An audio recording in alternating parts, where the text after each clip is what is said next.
Psaume 31 de saint Augustin. Les larmes et la joie des justes. Psaume 125, verset 5. Ceux qui sèment dans les larmes moissonnent en chantant. Le psaume que nous venons de chanter en l'honneur de Dieu paraît convenir aux saints martyrs. Mais si nous sommes les membres du Christ, comme nous devons l'être, comprenons que ce psaume nous regarde tous. Ceux qui sèment dans les larmes moissonnent dans la joie. Ils allaient et pleuraient en répandant leurs semences, ils reviendront avec allégresse portant leurs gerbes dans leurs mains. Où vont-ils et d'où viennent-ils? Que sèment-ils dans les larmes? Quelles sont leurs semences? Quelles sont leurs gerbes? Ils courent à la mort et viennent de la mort. Ils y courent en naissant, ils en viennent en ressuscitant. Ils sèment les bonnes œuvres et moissonnent l'éternelle récompense. Ainsi, nos semences sont toutes les bonnes œuvres que nous faisons, et nos gerbes la récompense que nous recevrons à la fin. Mais si ces semences fécondes sont les bonnes œuvres, pourquoi les accompagner de larmes, attendu que Dieu aime celui qui donne avec joie? 2 Corinthiens 9, 7. Remarquez d'abord, mes très chers frères, comment ces paroles s'appliquent surtout aux bienheureux martyrs. Quels autres ont sacrifié autant qu'eux, puisqu'ils se sont sacrifiés eux-mêmes, selon cette expression de l'apôtre Paul, « Pour moi, je me sacrifierai moi-même pour vos âmes ». 2 Corinthiens 12, 15. Ils se sont sacrifiés en confessant le Christ et en accomplissant avec son secours cet oracle. « Es-tu assis à une grande table? Sache que tu dois rendre autant. » Ecclésiastique 31, 12.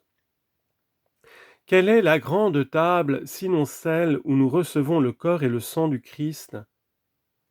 Et que signifie « sache que tu dois rendre autant », sinon ce que dit ici le bienheureux Jean? Comme le Christ a donné sa vie pour nous, ainsi nous devons donner notre vie pour nos frères. 1 Jean 3, 16. Voilà ce qu'ont sacrifié les martyrs.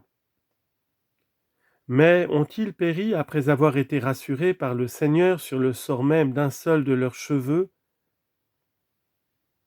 Luc 21, 18. La main périt-elle quand il n'en périt pas le moindre poil? La tête périt-elle quand il n'en périt pas un seul cheveu? Et l'œil périt-il quand la paupière ne périt pas? Les martyrs se sont donc sacrifiés après avoir reçu cette magnifique assurance. Et nous, tant qu'il en est temps encore, semons les bonnes œuvres. L'apôtre ne dit pas « qui sème peu, moissonnera peu ». 2 Corinthiens 9, 6. Et encore, sans nous lasser et tant que nous en avons le temps, faisons du bien à tous, principalement aux membres de la foi. Galates 6, 10. Il dit aussi « ne nous lassons point de faire le bien, car nous moissonnerons une fois le temps venu ». Galates 6, 9. Qui cessera de semer n'aura point la joie de moissonner. Pourquoi les larmes, puisque toutes nos bonnes œuvres doivent être faites avec joie? Les martyrs sans doute ont semé dans les larmes, car ils ont vigoureusement combattu et soutenu de rudes épreuves, et pour adoucir leur douleur, le Christ les a personnifiés en lui-même quand il a dit « Mon âme est triste jusqu'à la mort ». Cependant, mes frères, il me semble que notre chef compatissait alors au plus faible de ses membres. Il craignait qu'ils ne tombassent dans le désespoir, qu'entraînés par l'humaine faiblesse, ils ne se troublassent aux approches de la mort et qu'ils ne se crussent délaissés de Dieu, attendu qu'ils seraient dans la joie s'il lui était agréable. Pour ce motif, le Christ a dit auparavant « Mon âme est triste jusqu'à la mort, s'il est possible, mon Père, que ce calice s'éloigne loin de moi. » Matthieu 26, versets 38 et 39. Qui tient ce langage? Quelle puissance, quelle faiblesse! Écoutez ce qu'il dit, « J'ai le pouvoir de donner mon âme et j'ai le pouvoir de la reprendre. personne ne me la ravit, mais je la donne et la reprends. Jean chapitre 10, verset 18. Cette puissance était triste en faisant ce qu'elle n'aurait point fait si elle l'avait voulu. Car il agissait alors parce qu'il le pouvait, non parce qu'il y était obligé, parce qu'il le voulait, non parce que les Juifs étaient plus forts que lui. Et ce sont bien les membres infirmes de son corps qu'il a personnifiés en lui. N'est-ce pas d'eux aussi, c'est-à-dire des plus faibles, qu'il est dit, ceux qui sèment dans les larmes moissonneront dans la joie? Car il ne semait pas dans les larmes ce grand héros du Christ quand il disait « Déjà on m'immole et le moment de ma dissolution approche. J'ai combattu le bon combat, j'ai consommé ma course, j'ai gardé la foi. Reste la couronne de justice, la couronne d'épis, elle m'est réservée, dit-il, et le Seigneur le juste juge me le rendra en ce jour. » 2 Timothée 4, 6 à 8. Comme s'il disait, il m'accordera de moissonner puisque je me sacrifie à semer pour lui. Autant, mes frères, que nous pouvons le comprendre, ce langage est l'expression de la joie, non de la douleur. Paul était-il dans les larmes en parlant ainsi? Ne ressemblait-il pas plutôt à celui qui donne avec joie et que Dieu chérit? Ainsi donc, appliquons aux faibles l'oracle du psaume, de peur que ces faibles ne désespèrent après avoir semé dans les larmes. S'ils ont semé dans les larmes, est-ce que la douleur et les gémissements ne passeront point? Est-ce que la tristesse ne finira point avec la vie pour être remplacée par une joie qui ne finira jamais? Voici cependant, mes très chers, comment il me semble qu'à tous s'appliquent ces paroles. Ceux qui sèment dans les larmes moissonneront dans la joie. Ils allaient et pleuraient en répandant leurs semences, ils reviendront avec allégresse portant leurs gerbes dans leurs mains.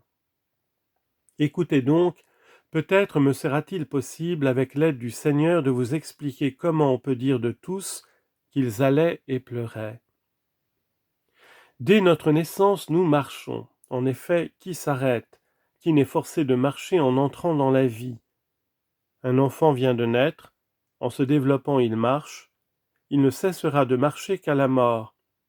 Il lui faudra revenir alors, mais avec allégresse. Et qui ne pleure dans cette triste vie, puisque l'enfant même commence par là? Cet enfant est jeté en naissant du sein étroit de sa mère dans ce monde immense, il passe des ténèbres à la lumière, et toutefois en passant des ténèbres à la lumière, il ne peut voir, mais il peut pleurer. Telle est en effet cette vie que, dans les moments de gaieté, on doit craindre de s'égarer, et qu'au moment des pleurs, on prie d'en être délivré. Un chagrin s'en va pour faire place à un autre.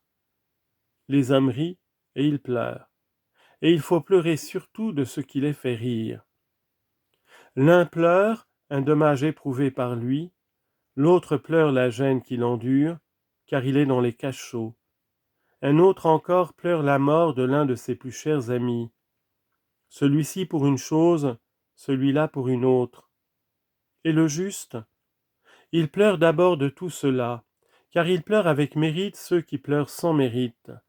Il pleure ceux qui pleurent, il pleure aussi ceux qui rient, car c'est pleurer follement que de pleurer pour des choses vaines, et rire aussi de choses vaines, c'est rire pour son malheur.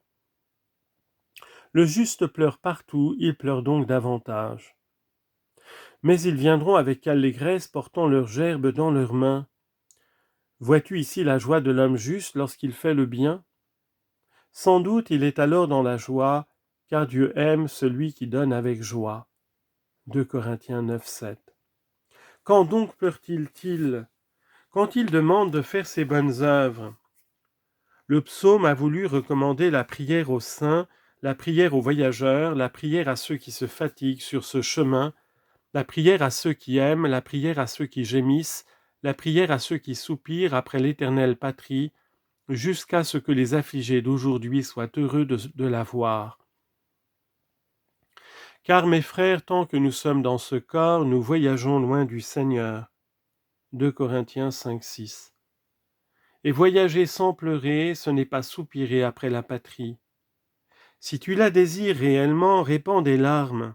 Comment, sans cela, pourras-tu dire à Dieu, « Vous avez mis mes larmes devant vos yeux » Psaume 4, verset 9. Comment pourras-tu lui dire encore, « Mes larmes jour et nuit sont ma nourriture » Elles sont ma nourriture. Elles calment mes gémissements, elles apaisent ma faim, elles sont jour et nuit ma nourriture. Pourquoi ? Parce qu'on me dit chaque jour, « Où est ton Dieu » Psaume 41, verset 4. Quel juste n'a répandu de ses larmes ? N'en avoir pas versé, c'est n'avoir pas gémi sur son pèlerinage. Mais de quel front entrer dans la patrie, si dans l'éloignement on n'a pas soupiré après elle ? Chaque jour ne nous dit-on pas, « Où est ton Dieu » Apprenez, mes frères, apprenez à être du petit nombre. Que votre vie soit bonne, marchez dans la voie de Dieu et observez qu'on vous dit, « Où est ton Dieu » Heureux si on vous le dit, malheureux si vous le dites. Quand nous défendons la foi chrétienne et qu'on nous répond « Le nom du Christ se prêche partout, pourquoi les calamités sont-elles multipliées ?» N'est-ce pas comme si l'on nous disait « Où est ton Dieu ?» On gémit en entendant ce langage parce qu'on périt en le prononçant. Les hommes religieux, les hommes saints répandent des larmes, on les voit dans leurs prières. Ils sont gais en faisant le bien, mais ils pleurent pour obtenir de le faire, et ils pleurent après l'avoir fait. En pleurant, ils cherchent à le faire, en pleurant, ils le mettent en sûreté après l'avoir fait. Ainsi les larmes des justes sont fréquentes dans cette vie. Le seront-elles dans la patrie ? Pourquoi pas ? Parce qu'ils reviendront avec allégresse portant les gerbes dans leurs mains. La félicité se montre. Les larmes reparaissent-elles ? Quant à ceux qui rient vainement ici et qui vainement pleurent, emportés par leur passion, qui gémissent quand on les a trompés et qui se réjouissent quand ils trompent, ils pleurent aussi le long de ce chemin, mais on ne peut pas dire d'eux qu'ils viendront dans l'allégresse portant les gerbes dans leurs mains. Que moissonnent-ils sans avoir rien semé ? Hélas, ils moissonnent ce qu'ils ont semé. Ils ont semé des épines, ils moissonnent des flammes.